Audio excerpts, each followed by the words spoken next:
नमस्कार दोस्तों। और कैसे हैं सब। तो आशा करता हूँ आप सब ठीक होंगे। तो मैं आज बात करने वाला हूँ एक पर्टिकुलर डिपार्टमेंट के बारे में, मिनिस्ट्री ऑफ डिफेंस।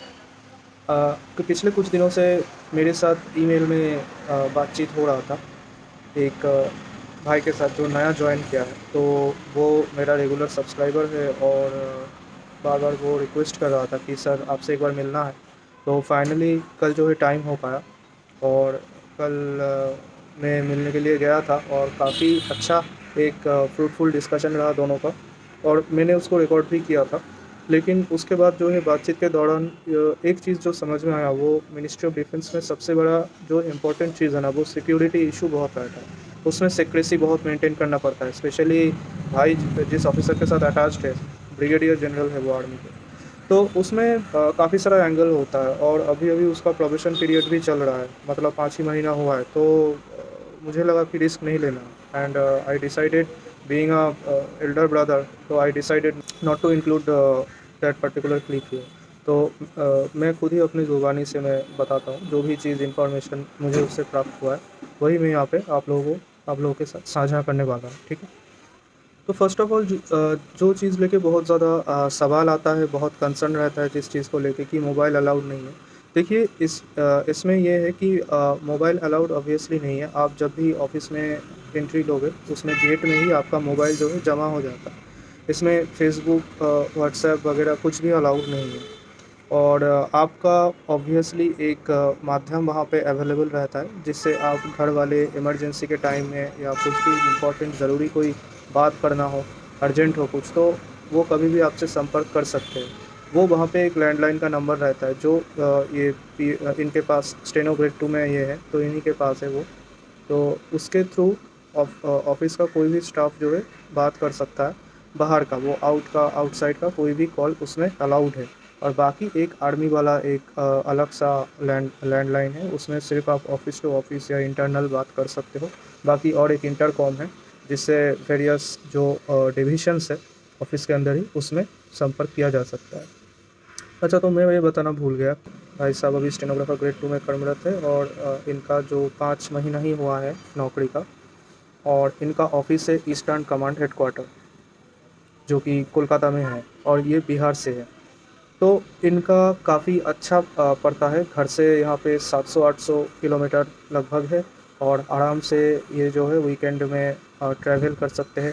कभी कभार छुट्टी लेके भी ये आराम से चले जाते हैं, छुट्टी का कोई इशू है नहीं। ब्रिगेडियर साहब बहुत बढ़िया आदमी है और बहुत कोऑपरेटिव है। हर ऑफिस का जो टोटल कॉलीग्स है, उनका जो पीएस है, उनके सीनियर जो एसपीएस है, सीनियर पीएस मैडम है, बहुत ज़्यादा कोऑपरेटिव है और बहुत ज़्यादा हेल्पफुल है। कोई दिक्कत नहीं आता है, कोई इशू नहीं आता है ऑफिस में। ऑरा बहुत बढ़िया है स्टेनोग्राफर्स का।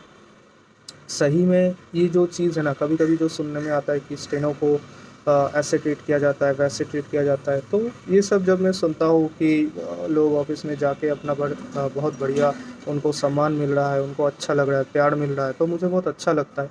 और मैं ये चीज़ जो है इंश्योर करना चाहता हूँ कि देखिए सबसे पहले इंसान है। आप इंसान बीइंग अ ह्यूमन बीइंग, आप किस तरीके से अपने आप को ट्रीट करते हो, दूसरों को ट्रीट करते हो, उसका ऊपर व्यवहार जो है वो डिपेंड करता है। तो मुझे लगता है कि हर टाइप का सिचुएशन के लिए हमेशा हम लोगों को तैयार रहना चाहिए। और अगर कोई भी ऑब्स्टैकल आए या कोई भी रुकावट आए, वो किसी भी पोस्ट में आ सकता है। ऐसा नहीं कि सिर्फ एक्सक्लूसिवली स्टेनोग्राफर का पोस्ट में ही आएगा, कोई भी पोस्ट में वो चीज़ जो है आ सकता है और सिचुएशन जो है फेस करनी पड़ सकती है। तो कोई पर्टिकुलर कैडर को बदनाम करके कोई फ़ायदा है नहीं। तो चलिए बैक करते जो मैं बोल रहा था। ग्रेड 2 का सैलरी तो नॉर्मल है जैसे अदर्स डिपार्टमेंट में सैलरी है। यहाँ पे एक्स्ट्रा जो फैसिलिटी है वो है इसका कैंटीन कार्ड। कैंटीन कार्ड मतलब कैंटीन का दो टाइप का कार्ड होता है, एक लिक्विड कार्ड होता है, एक ग्रॉसरी कार्ड होता है।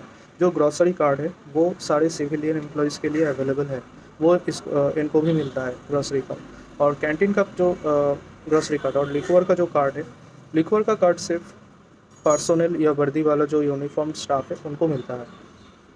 मिनिस्टरियल या सिविलियन स्टाफ को लिक्विड का कार्ड अलाउड नहीं है, ठीक है। अब आते हैं हॉस्पिटल फैसिलिटी। जो कमांड हॉस्पिटल होता है, आर्मी कमांड हॉस्पिटल, वो भी सिर्फ यूनिफॉर्म वालों के लिए होता है।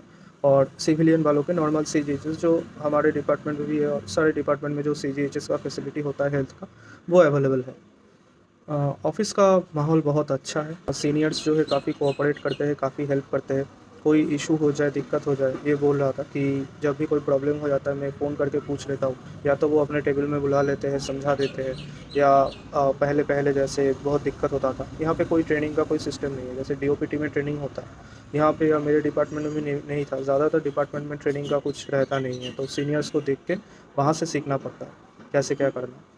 और डिक्टेशन मिलता है बराबर, ब्रिगेडियर साहब कभी डिक्टेशन देते हैं, कभी कागज़ में लिख के खुद दे देते हैं, तो उसमें दिक्कत ज़्यादा होता है, वो बोल रहा था, क्योंकि हैंड राइटिंग मतलब थोड़ा डॉक्टर प्रिस्क्रिप्शन जैसा हो जाता है, तो उसमें ज़्यादा इशू रहता है। बाकी डिक्टेशन देने से तो उतना, जैसे एग्ज़ाम के टाइम में जितना फास्ट डिक्टेशन होता है, उतना फास्ट ऑब्वियसली कोई ऑफिसर नहीं बोल सकता। उसको सोच समझ के उस हिसाब से अपना फ्रेजिंग वगैरह ठीक करके फिर बोलना पड़ता है, तो वो आराम से आप लिख सकते हो, बिना प्रैक्टिस का भी कोई इशू नहीं रहता है वहाँ पे। तो डिक्टेशन अच्छा खासा मिल जाता है, डेली 2-3-4 भी मिल सकता है, या कभी-कभी हफ्ते में 1-2 बार मिलता है, डिपेंड करता है। और वर्कलोड मॉडरेट है, बहुत ज़्यादा हाई वर्कलोड नहीं है, आराम से टाइम मिल जाता है। वो इसके बाद भी यूपीएससी का प्रिपरेशन अच्छे से वो कर रहा है, तैयारी कर रहा है, और उसको अच्छा खासा टाइम भी मिल रहा है। और क्योंकि यहाँ पे जो ऑफ़िस टाइमिंग है ना, ये 8 to 3 है, सुबह के 8 बजे से दोपहर के 3 बजे तक ऑफ़िस का टाइमिंग है, तो उसके बाद आप पूरा फ्री हो। हाँ, लेकिन ये बात है कि सैटरडे को भी आना पड़ता है, क्योंकि डेली ऑफ़िस का टाइम थोड़ा कम है, तो ये सैटरडे को भी ऑफ़िस खुला रहता है। और जो है उस हिसाब से जो टोटल टाइम है वो सेम रहता है सब। हम लोग का क्या होता है, 9:30 से 6 बजे तक ऑफ़िस नॉर्मल जो शेड्यूल टाइम है वो रहता है, और 5 डेज़ अ वीक रहता है। और इनका यहाँ पे ईस्टर्न कमांड हेडक्वार्टर में है, 8 या साढ़े 8 बजे से 3 बजे तक, हाँ 3 बजे तक है, और 6 डेज़ अ वीक है। अच्छा, अब आ जाते हैं प्रमोशन का इशू में। प्रमोशन यहाँ पे लगभग 5 to 8 ईयर्स के अंदर प्रमोशन हो जाता है जनरली, और अभी भी वही सिस्टम चल रहा है। जो नया आरआर्स वगैरह आया है, ज़्यादातर डिपार्टमेंट में अभी भी इम्प्लीमेंट नहीं हुआ है। ये जो रिक्रूटमेंट रूल नया प्रमोशन के रिगार्डिंग, ट्रांसफ़र के रिगार्डिंग जो भी चीज़ आया है, ज़्यादातर वो अभी इम्प्लीमेंटेड नहीं हुआ है। जैसे मेरे डिपार्टमेंट में भी इम्प्लीमेंट नहीं हुआ है ये। तो यहाँ पे अभी भी 5 से 8 साल के अंदर आपको प्रमोशन मिल जाता है, जो कि आप ग्रेड 2 से 2400 ग्रेड पे के पोस्ट से आप सीधा ग्रेड 1 यानी 4600 ग्रेड पे में आप जा सकते हो। जो मिनिस्ट्री ऑफ डिफेंस होता है, इसमें आपका डायरेक्ट लेवल 4 से लेवल 7 होता है। तो यहाँ पे अदर्स आपका इंटरनल एग्ज़ाम भी है, डिपार्टमेंटल एग्ज़ाम भी है, उससे भी आप जो है आगे बढ़ सकते हो। और बहुत सारा जो स्कोप है बहुत ज़्यादा है, क्योंकि देखिए डिपार्टमेंट जितना बड़ा होता है ना, उतना उसमें स्कोप बहुत ज़्यादा मिलता है। जैसे हिंदी का ट्रेनिंग्स वगैरह होता है, हिंदी में कैसे लिखें, हिंदी स्टेनो कैसे करें, ये सब का ट्रेनिंग होता है। तो हिंदी में ज़्यादा से ज़्यादा जितना आप लिखोगे, हिंदी टाइप करोगे, हिंदी लेटर बनाओगे, तो उसका ऊपर भी रिवार्ड होता है, उसका ऊपर इंक्रीमेंट लगता है। तो बहुत सारा जो है एवेन्यूज़ है, अवेलेबल है जो मिनिस्ट्री ऑफ डिफेंस में। और अभी आ जाते हैं ट्रांसफ़र के बारे में। ट्रांसफ़र का जितना उससे बात करके मुझे पता चला कि लगभग 8 साल में ट्रांसफ़र होता है। ट्रांसफ़र इज़ मैंडेटरी, आप ट्रांसफ़र को पूरी तरीके से अवॉइड नहीं कर सकते। हाँ, थोड़ा बहुत उसमें रिलैक्सेशन अलाउ किया जाता है, कोई पर्सनल कोई इशू या कंपैशनेट ग्राउंड में, तो उस हिसाब से जो है आप मैनेज कर सकते हो। तो ऑफ़िस बहुत बढ़िया है, बहुत सुंदर ऑफ़िस है, टाइम टू टाइम उसका रेनोवेशन होता रहता है। बिल्डिंग बहुत पुराना है, लेकिन उसको रेनोवेट करके बढ़िया से पूरा वाइट थीम के ऊपर ऑफ़िस है। और उसका पर्सनल अलग केबिन है, भाई का अपना पर्सनल केबिन है, अपना उसके साथ रनर है।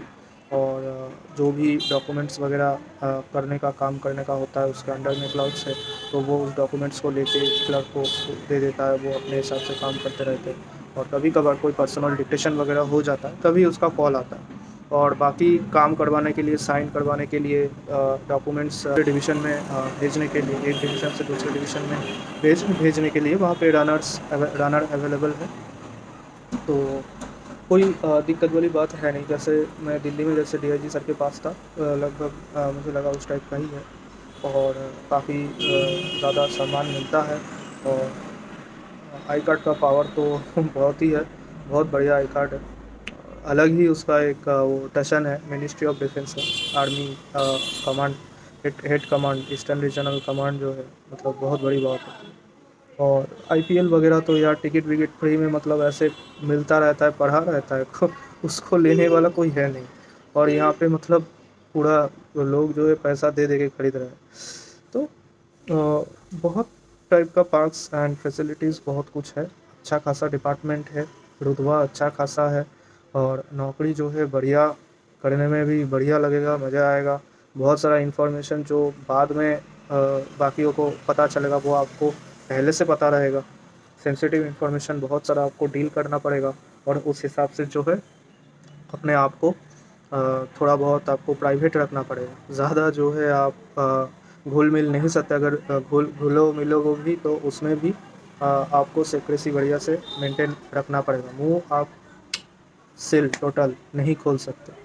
और ऐसे कुछ लोग थे जो एक बार गलती से मोबाइल लेकर अंदर चला गया था, तो उसका जो है नौकरी चला गया। ठीक है, तो बहुत ज़्यादा स्ट्रिक्ट भी है, अच्छा भी है और स्ट्रिक्ट भी है। और बहुत लोगों को ऐसे जो है सोशल नेटवर्किंग साइट में आके या कोई भी सोशल प्लेटफॉर्म में आके ऐसे बात नहीं कर सकता है, तो मैं उसका फ़ोटो या उसके साथ बातचीत का कोई क्लिप में नहीं शेयर करता। और हाँ, जो और एक चीज़ है, वहाँ पे गूगल का जो नॉर्मल इंटरनेट होता है वो भी ऑफिस वर्क में, ऑफिस जो सिस्टम है वहाँ पे अलाउड नहीं है, तो आर्मी का अलग से नेट होता है, वही चीज़ जो है आपको वहाँ पे मिल पाएगा। तो चलिए गाइस, आई थिंक मैंने लगभग जितना भी इम्पोर्टेंट टॉपिक्स है उसके ऊपर मैंने पॉइंट्स मैंने बता दिए। और लगभग जो भी कॉमन जो क्वेरीज़ रहता है मिनिस्ट्री ऑफ डिफेंस के रिगार्डिंग, तो जितना भी मुझे मेरे उसके साथ बातचीत हुआ, मैंने उसका एक छोटा सा समरी बना के डाल दिया। और आप बताना आपको कैसा लगा, और इसके अलावा भी कोई और कुछ जानकारी लेना है आप मुझसे पूछ सकते हो। और अगर मुझे पता नहीं होगा तो मैं उससे पूछ के आपको बता दूंगा। Okay guys, thank you, bye bye, जय हिंद।